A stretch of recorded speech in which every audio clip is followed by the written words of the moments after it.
Driver, start your engine! In the beginning, stock cars outran the police to deliver the hooch to our ancestors.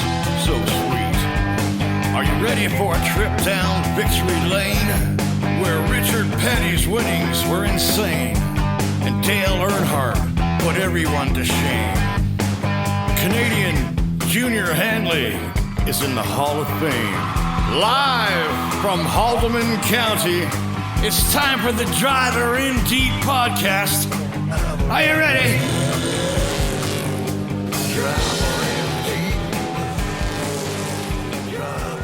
Hello and welcome everyone to the Driver in Deep podcast, brought to you by wingnutsports.com. So Alex, we had a week off and it seems like a month, at least to me, and we're glad to be back today. And we have Jake Sheridan joining us, which I am certainly looking forward to. Yes, for sure. Glad to be back also, and happy to have Jake join us. He comes from a great racing family, and I raced a bunch against his dad, Ron, who was a hell of a racer, and definitely Jake and his brother Nick are a chip off the old block. Nick races some dirt stuff, and Jake's on asphalt, and all good racers. Wow, that's awesome. For those listening outside of Ontario, Canada, we hope you're at least enjoying some of the outdoor activities as well, because, you know, we can't play golf, tennis, disc golf, pickleball, never mind being able to go racing. Yeah, I hear you. Really getting tired of it for sure. On a bright note, besides all the racing that we see going on in the U.S., I see that they started back up now in New Brunswick last week. That's and great. Recently, and also next weekend, Newfoundland, out in the Rock. My buddy Squire family and Mike James are starting up at Eastbound Raceway Park. So hopefully we're gonna get there soon. Yeah, that's really good news, and hopefully by the another month or so, we'll have some good news here too. One guy that's been racing recently is your nephew Carson Nagy, and he's been racing virtually on iRacing, and he's waiting for the real thing to get started back up. Yeah, as you said, he's my nephew. We've talked about Carson on our show here before because he carries the Driver in Deep banner on his virtual race cars for us, which is pretty cool. And yeah, he is pretty new to that deal, but he's getting better and better and having a lot of fun with it. So why don't we give him a call and let him talk a little bit about iRacing, virtual racing, before we get to our guest? Absolutely. I can't wait to hear this. I know he's been doing well. I keep seeing some posts, so let's give him a buzz. Carson. Hey. Hey, buddy. How you doing? It's Mark and Alex. Doing good. How are you guys? Good. Uncle Alex on the phone. What's going on, buddy? Not much. I was just doing some iRacing before you guys called me. So what'd you have to do? Did you have to quit before we called? Or you still racing? No, luckily we were able to finish up in time. Good timing. Yeah, So yeah, perfect. hey, our guest on this podcast is a buddy of yours, Jake Sheridan. Oh, hey. Yeah, so he's not on yet, but we're gonna bring him up here after we're done talking with you. But we just wanted to, we talk about iRacing and the fact that we're partners with you and your iRacing stuff. And I think back to a couple of weeks ago when you were doing a super speedway race, I think it was, and you're in a chat room and you give us a link, and me and Mark were listening, and you had a bunch of buddies in that chat room, spotters and drivers, and they all started chatting about the Driver in Deep podcast, which we thought was pretty cool. So, who were those guys that time? And I can tell that I think you were racing and you sent us a message saying that you're sharing the love. So who were your buddies that day? And tell us a little bit about iRacing and where you're going. Yeah, so I was running in the Sim Auto Racing Association on iRacing. It's one of the biggest super late model iRacing leagues on the sim. I had my spotter, Nate Spinks. He was helping me out. I believe Kyle Steckley was in there with me, and Cole Quinton. They've all been kind of my teammates through it on Reaper Speed Lab short track team, so it was great communicating with them throughout the race. iRacing's been great. I've really gone into it since the start of the pandemic, and it's been a great learning tool for me for real life, really, just visually and learning how to do certain things on the racetrack. It's helped me a ton.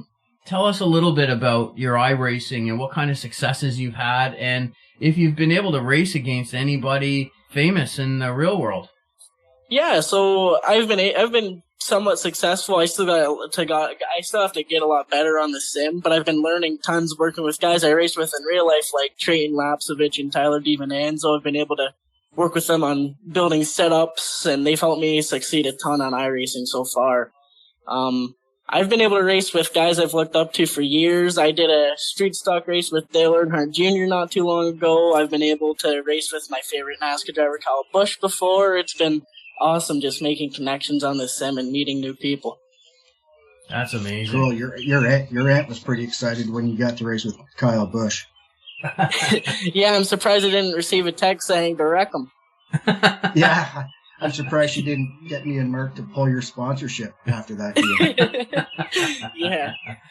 Yeah, before we just wanted to touch base with you, talk a bit about iRacing and how you've been filling in time during the pandemic. And I know you're texting us during the week while you're supposed to be doing schoolwork and you're having these races during the day. And then, of course, you give me this excuse that you don't have to check in until blah, blah, blah. But anyway, all good.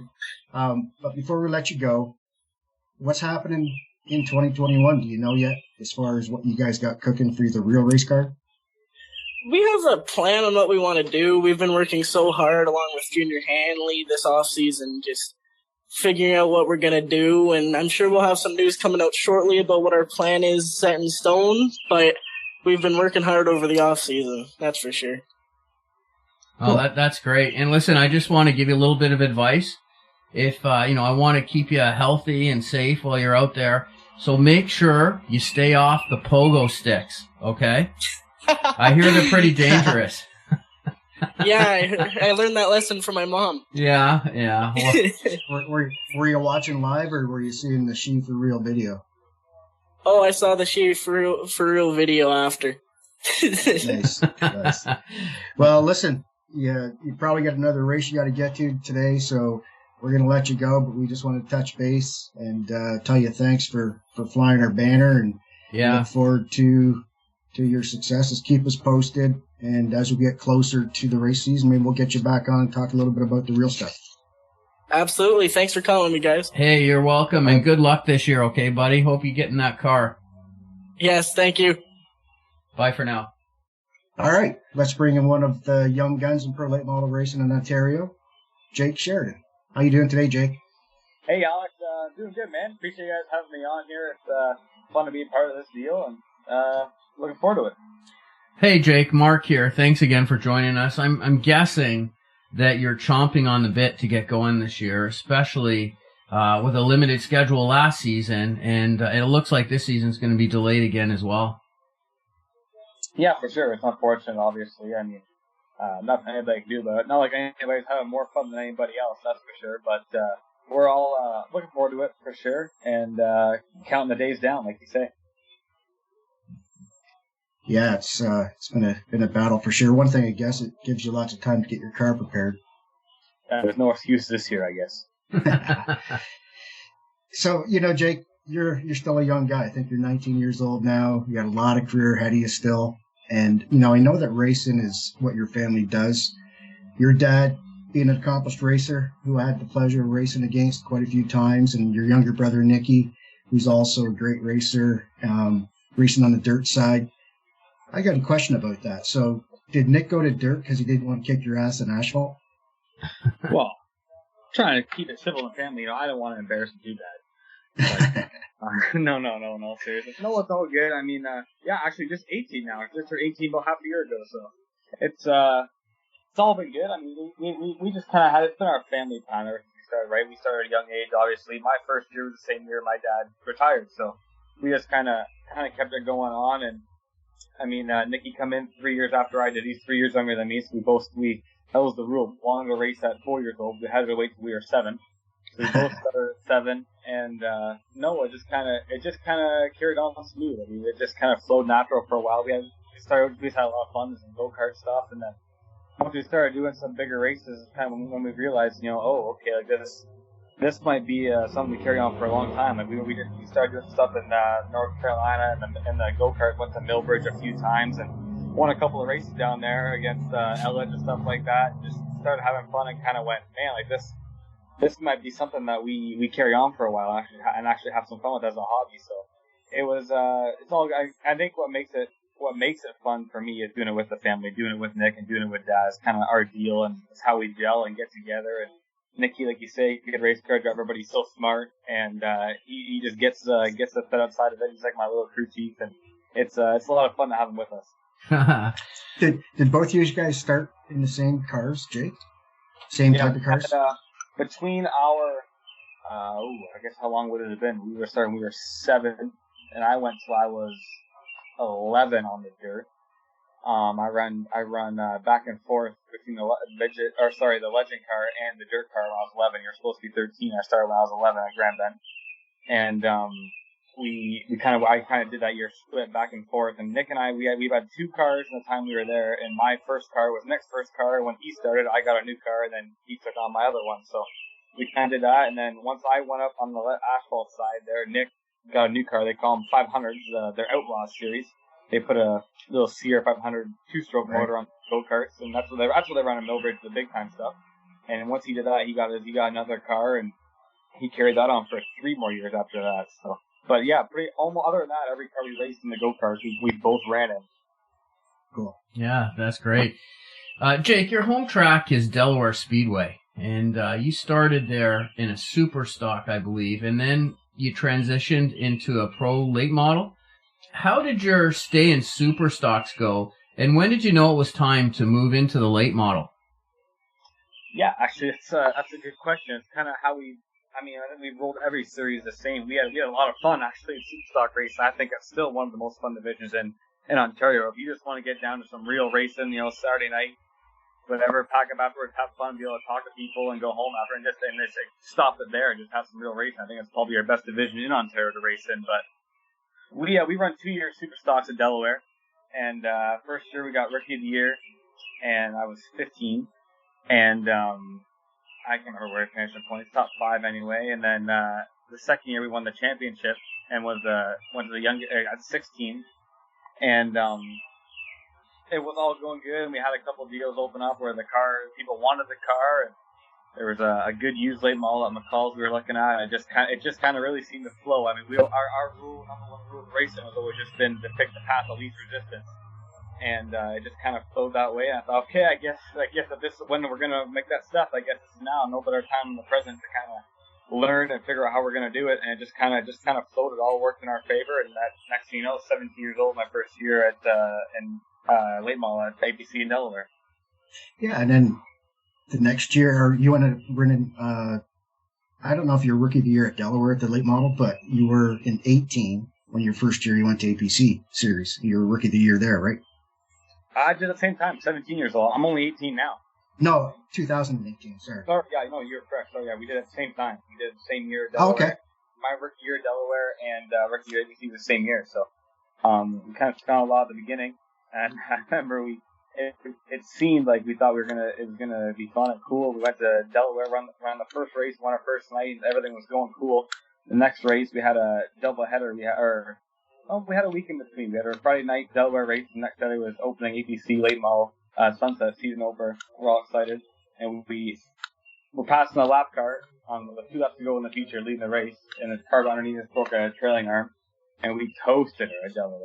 Like up in the fence, backed in, rear clip, front clip, center section, just took her all out. Oh my God, what did we get ourselves into here? This brand new, this 2-year-old race car trying to make an APC race and rode her off at Delaware. Are we taking on too much? But looking back on it, I think that's fun. All night long in the shop and stuff like that. I think it was cool, but it was what it was, and we made it happen. I think it's funny to look back on it now. Yeah, and you had some. I can remember in 2018, when you went. I know you done well Friday nights at Delaware, and I seen you on the podium a few times, at least a few times in the APC Series that year as well, right? In your rookie year. Funny you say, it's probably my best year I ever had in APC to date was my rookie year, and we have top the performance. Second at Delaware, I think. One night I was there. Both times. Both times. Okay, yeah. Yeah, it was bittersweet. Obviously, you wanted that when you're young. I guess I'm still young, but when you're that young, it always seems to be always about winning. You're upset at the time, but it's pretty cool going back on that. Yeah, for sure. And I know as you got started racing, I know you guys watched your dad a lot, and like I said before, he's a great racer and fun guy, and I always loved racing against him. But when you're younger watching races, besides your dad, who was your favorite driver growing up, and how did he or she influence you? I wouldn't, maybe this isn't fair. Maybe I have some favorites. For me anyway, I couldn't go wrong here watching the Ron Sheridan Steve Robbie battle at Delaware. I think It's great, yeah. That's all I watched for the first 7 years of my life. I was there. My first year, like I was born in the fall. The next year the next race season, I was there every week. So, that was kind of the deal back then. You got Ron Sheridan, Scott Lindsay, and Steve Robbie was all I knew until I was about 15 when I started realizing, there's other places in Ontario that race that pro late model. But I think you learn a lot from everybody there. I obviously when you're that young, your only real idol is your dad. I think everything you look at, you just kind of try and base off him and see where you can learn that there. But you can't go wrong with that battle to me. I looked up to my dad like crazy, and I just tried to, every judgment call I made in my race car, I just tried to think what he would do. So until I got a little bit older, I didn't realize, like, you don't think of anybody else until you except for your dad for the longest time. But I think Ron Sheridan and Steve Robley, I think they got to be the two biggest trendsetters for my career.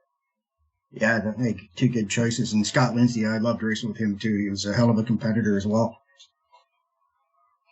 For sure.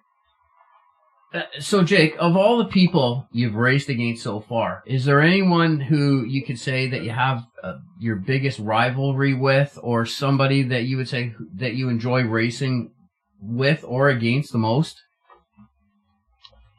Yeah, that's a loaded question. That's one you want to hear the night before the interview so you can prepare for it, honestly. Well, listen, I can remember there's always somebody you just love battling with. Well, I don't, no matter what people say, I don't see how you could love racing Brandon Watt. And he's so good.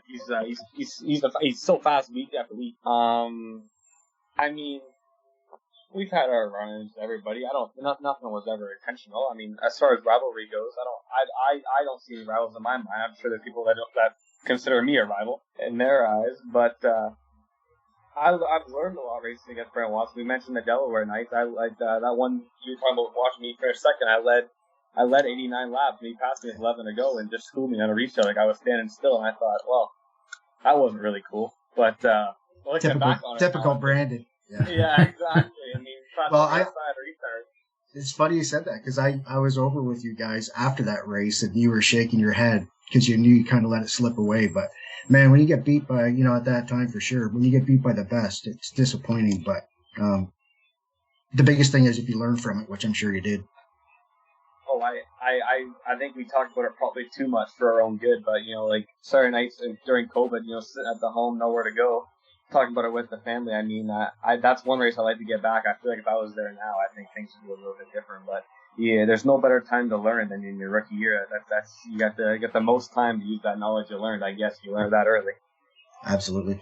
So talking about people that drive you. So I know I said earlier that Nick races dirt, races sprint cars, does a hell of a job. Won some races last year, the year before, and it's I think his rookie year or second year on dirt racing sprint cars, but he's done well. These guys race different divisions and at different venues, so you're never at the same track at the same time with race cars. But I just wonder if there's still that internal competition with the family, with you and Nick, that drive each other to be better and try to still outdo each other in a friendly sort of way.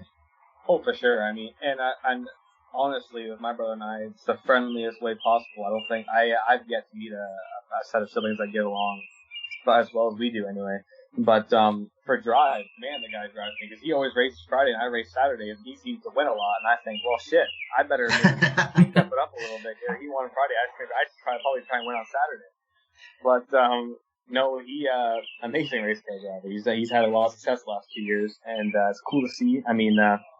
I work on his car on the crew on Fridays, and he works on mine Saturdays. So it's It's a lot. I think I find that to be some of the most fun.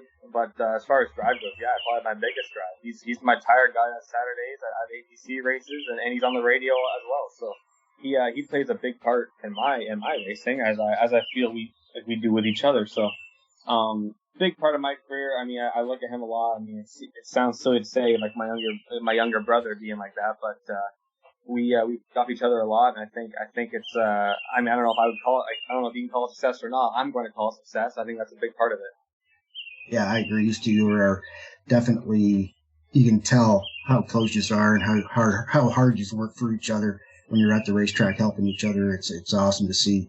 And I haven't even asked Nick this before. We'll have to get him on sometime, but I know these guys did the Outlaw dirt sprint cars at Chesterman's and different places like that. So is that how Nick ended up going dirt? Yeah, he carried on. I mean, like I said, he got that Senior 500. I went to Legend Cars instead. Again, that's just, like I say, path of least resistance, right? That's where the door opened for me, and that's where I had a full season, and I got some road course experience doing that, so I thought that was a good opportunity for me. But Nick kind of carried on. He got that Senior 500 and kept doing that. And man, the kid, it's just kind of like rookie year. Like, he started winning races and was second in the points this first year, won the championship the second year, and just for him, path of least resistance again. How could you not keep rolling with that? I mean, the kid was cleaning up, and he found a natural. I like working on the dirt stuff. It's a lot easier to work on late models. That's for damn sure. You got a lot more room on those cars. No body to work on. Yeah, no, not cleaner, but yeah. I'm not a big fan of bodywork, so that's where if you don't like bodywork, that's the place to go for sure. But yeah. I think it's cool, and he just excels at it so well. He's such a methodical, smart race car driver. It's right into his wheelhouse. So Jake, you've raced locally, and now with the APC series, you get around the province. Plus, you've raced in Nashville and the Canadian Short Track Nationals. So what are your short-term goals, and what's on your bucket list down the road? Mark, you have got all the questions tonight. You got them loaded right up. It's hard-hitting interview here. Good question. Yeah, no, it's I mean, short-term goals. Maybe I don't have big goals. I think if you can shoot to be successful in the APC series, I'll bring Brendan up again just because he's been so dominant in the series. My dreams be fulfilled being as successful as Brandon Watson. I think that's a pretty amazing deal he's got going on, and what he does is pretty awesome. So, short-term goals. I mean, like I say, we just talked about before the show here. Just got off of work about 20 minutes ago here, so I got a lot of focus in my job here now. My new job I like doing that, so that's cool. I like the racing a lot. I like doing it as a family. I don't really want to stray away from that too much. I like to keep it in the family. So, APC allows you to do that, and you still get to race against the best and travel a little bit. So I like the APC tour. I think that's where we're gonna stay for a while. For now, anyway. That's our plan, and see if we can't figure that out before we get anywhere else. Yeah, it's a hell of a series for sure. You said you're at work, and for those that don't know, I think you already have your AZ driver's license, which is awesome for an 18-year-old. Now you get to drive the hauler when the old man drinks too much after the races. As long as we can keep you out of the sauce, we'll have to watch that. But and then you're an apprentice crane operator, which is really cool. Good for you. Yeah, no, thank you. I appreciate it. I enjoy it a lot. It's some people might see on the race car. We got Cameron Cranes on the race car the last couple of years. He's been on there since my super stock days, and I started working with him about a year and a half ago, and he's helped me a lot and got me into the deal. It's kind of with proper terms, it's hard to fit into that deal, I guess. I mean, it's very clicky, but I enjoy it a lot, and I enjoy what I do and learning every day. It's kind of something I never really looked at before. I mean, like when you're growing up and going through school stuff like that, as a kid, all you see is racing. So having your eyes opened up a little bit and seeing how other things work in the world, I enjoy it a lot, and I feel like I fit in well, and I enjoy driving. So. I have fun with that every day. You mentioned earlier about COVID and having lots of time to really think about things and so on. Alex and I just finished getting off the phone before we had you on the show with Alex's nephew Carson. And Carson has been really getting himself involved in the iRacing series to try to keep sharp and so on. Is that something that you're doing? First of all, Carson Hudson, great guys, a lot of fun guys to be around the racetrack. I enjoy seeing those guys there. But no, iRacing Nick, I guess like this series, this show here seems a lot more about Nick than me, honestly, so far. But Nick does a lot of the iRacing. He's good at it, and maybe you should be paying attention to what Nick's doing, buddy, and copy a bit. I think yeah. But Nick doesn't have a girlfriend yet. That's probably a big contribution right there. But Nick, I think Nick makes a lot of people mad with how good he is at the iRacing. To be honest with you, he gets on there on like 2 weeks off. He works 2, and he'll like take 2 weeks off, go on the iRacing, and just make a setup in 3 seconds and qualify fastest and whatever posted races in. And I just look at him. I don't know how you do it. I don't feel any of the race car and stuff like that. But I enjoy just watching him do it. But no, I feel like if you didn't do the iRacing over the winter, you'll be just fine in the race car at Sunset APC. I don't know if it's 100% that realistic or keeps you sharp, but I think it's cool to be a part of for sure. Yeah, I agree. It's definitely not the same, but it's there's something you can learn. You can take a bit off of a bit from everything for sure to improve. But I think you did some when APC had their virtual series last year or something, didn't you?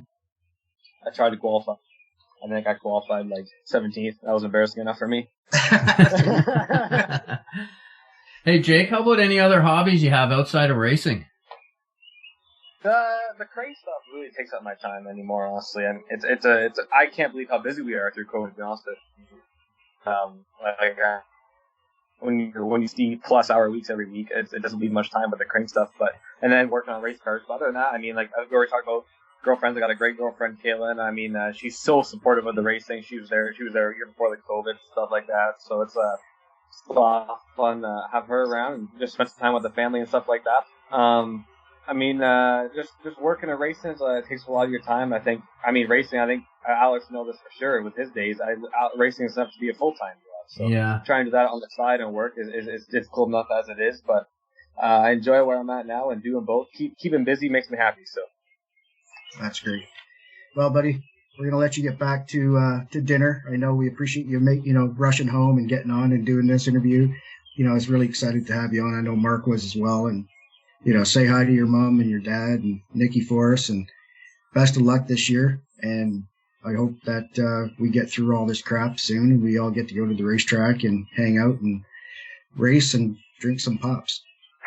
For sure, Mark. It was nice to meet you. And, you as well, Jay. I hope to get Ducasa here soon. I mean, I don't know how you couldn't love Ducasa. I really hope we get back there and just get the APC tour rolling. I don't see why you wouldn't call that the highlight of the year. Really, those two shows are pretty special. Brings a lot of people, a lot of attention, and all the cars look good on that lit up racetrack. So I really look forward to getting back to it. I really appreciate you guys having me on here. I mean, it means a lot to me, and I'm happy to get the name out there a little bit, and I'm happy to be part of your guys' show. I know it's not that new anymore, but I love every episode I watch. So appreciate what you guys are doing, and see you guys here in the springtime, hopefully. Yeah. Thanks, Jake. Best of luck to you, Jake. Thanks, guys. I appreciate it. Take care now. Take care. Bye for now. See you, bud. There he is, Jake Sheridan. You know what? I forgot to ask him if he had a Stanley Cup pick. Do you already know which one? I was going to bring the hockey stuff up, but we've gone through this whole podcast and we haven't talked about the playoffs yet. No, we haven't. Really, there's nothing much for you to talk about. Did Buffalo make the playoffs? Let's let the games happen and then we'll talk. How's that? Did Buffalo? No, I asked you a question. Did Buffalo make the playoffs? I think that's rhetorical, isn't it? Oh, okay. Yeah. So for our listeners that don't know, no, they didn't. Again. But no, all kidding aside, playoffs are starting for sure. Some great games, so that'll help get us through the wait here during this current lockdown. But yeah, great guest, Jake and his family. Like you say, they're all racers, fun at the racetrack, hard competitors. Yeah. Listen, take a minute here and just tell our listeners once again how they can get in touch with us and how they can listen to us. Once again, I'd just like to tell everybody, head to our Facebook page. Just search for Wingnut Sports on Facebook. You'll find our page. Interact with us there. Ask us some questions. If you have anyone you want us to interview or something you want us to talk about on the podcast, let us know. We try to keep it fun and a little bit light on there. We're also on Instagram and Twitter. Just look us up at Wingnut Sports. You'll find us there. And if you listen to us on Apple Podcast or Spotify or whatever it is, we'd really appreciate it if you just take a moment to like our podcast and, of course, follow it. Yeah, for sure. If we get through this lockdown, we'll get out and do some disc golf. Maybe we can get some of your huge 300-foot shots on video and post it for our viewers. Yeah. Well, that could be in the rear view mirror. I think I'm heading a little like 350 now. I'm feeling it. Yeah, well, I'm feeling so it. I got the right discs now, Alex. Well, you must, because you showed me a picture the other day, and you have about 40 of them now. You haven't played in 2 months. Settle down now. 4 more discs than you had when you started. I do have a few new 4 discs. times more. No, 4 more. That's not true. 4 more per purchase, I should say. I'm looking forward to trying to throw that Innova Destroyer. We'll see what happens or where it goes. I don't know if it's going straight, but it's going somewhere. Yeah, I hear you. Yeah, great fun. game. But Looking forward to anyway, getting back out there, and this has been the Driver in Deep podcast with your hosts Mark and Alex. Hope you enjoyed it. Have a fantastic week, everybody. bye for now. Well, we're wide open sideways. All right, you're clear. The talk is cheap. You're clear on this. We got the foot to the floor. We're gonna drive her in deep. Gonna be on the inside of you. All right, you're clear. Got a slow boat coming up on your inside. All right, you're clear. You're clear on this. Gonna be on the inside of you. All right, you're clear.